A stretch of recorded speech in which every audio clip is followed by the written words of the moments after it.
Here on Bootleg Builds, we talk about all sorts of stuff, all sorts of builds that are supposed to be good but end up being bad, or are bad but end up being good.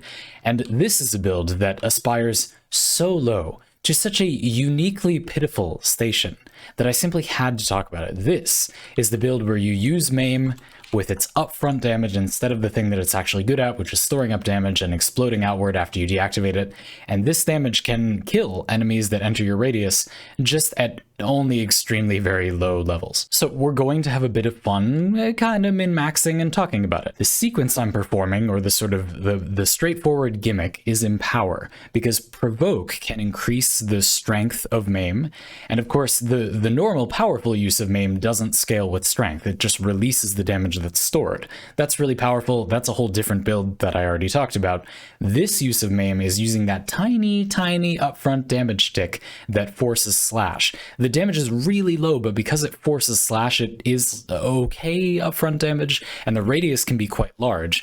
So you're trying to get that to have a lot more damage, and the most straightforward way to do that is to increase the strength. Provoke increases the strength, and Empower can increase the strength on Provoke, which is itself affected by strength, and the strength on Maim. So the sequence goes like this. You're going to cast Empower, to Empower Provoke, leave Provoke on, cast Empower again. Now Empower is not affected by strength, but Provoke is on with the strength from Empower, so it can affect your Maim, and then you're going to activate Maim, which will benefit from Provoke and Empower.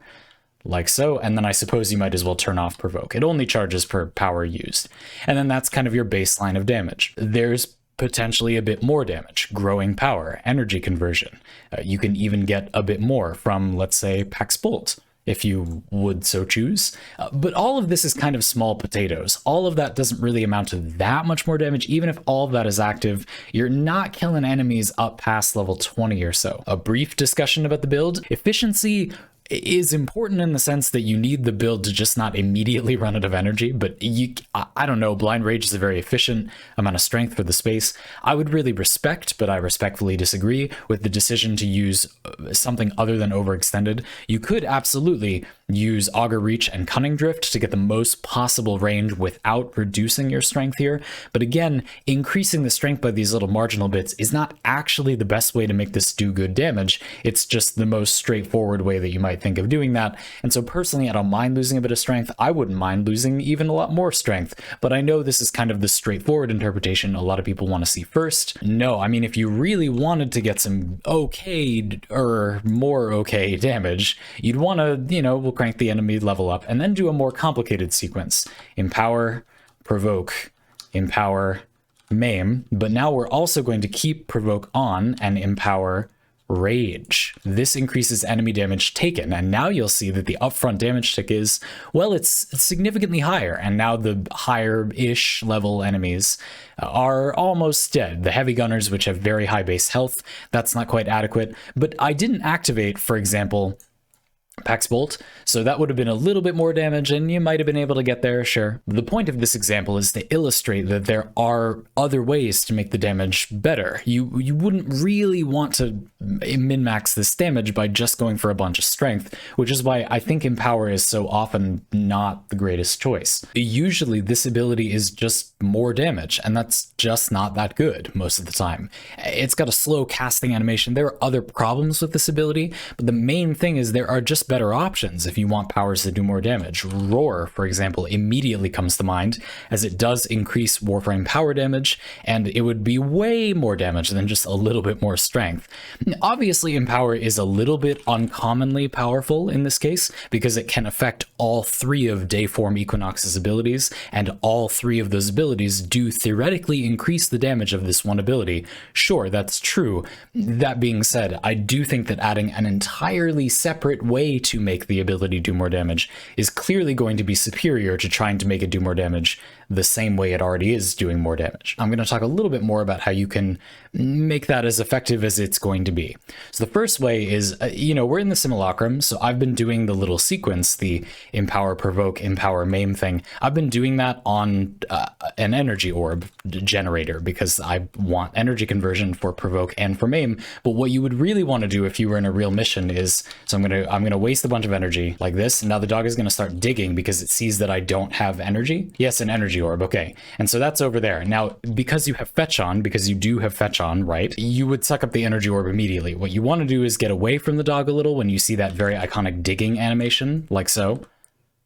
It's going to dig up, you know, some orbs, and then you can use the kit gun that you would use for Pax Bolt to manually pick up each orb one at a time by shooting them with energizing shot. So this will allow you to pick up one energy orb at a time, get its effect with energy conversion, and you also get a lot more energy, which is good because this sequence is very energy hungry. It's very costly to perform all of these different powers, so it gives you extra energy, which is also nice. But there's also something kind of hidden in the Kubro's kit that could potentially be really powerful as well, and that's the mecha set. If your Kubro has the full mecha set and that mark hits a weaker enemy, because then it will respread that slash status effect to other nearby enemies, and maybe the tankier enemies will take more damage. If you have the whole set, this happens in a really good radius, and it happens quite frequently. It's every 15 seconds in, I think, a 30-meter radius.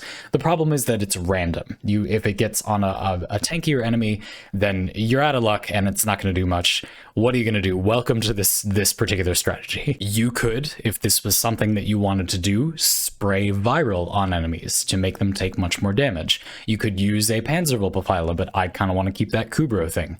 You could do that to increase the damage even further. Again, the whole idea here is to find different multipliers, different ways to make it do more damage, rather than trying to pile on more and more strength. What I think is fun and helpful about discussing approaches to very, very simple builds like this that are not that powerful on their own is to highlight that it's not that they're not powerful because the base damage is not really high.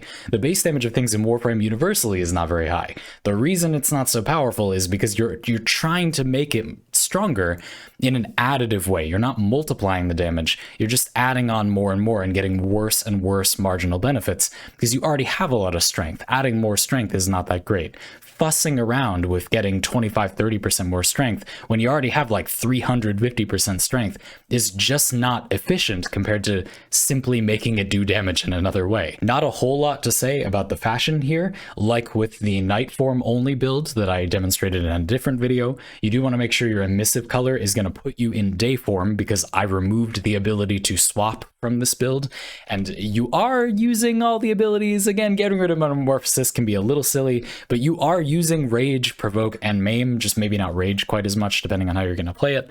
So I do think it makes sense to remove that. It's just worth noting if you do that, you need to make sure that you start in the right form because you can't swap.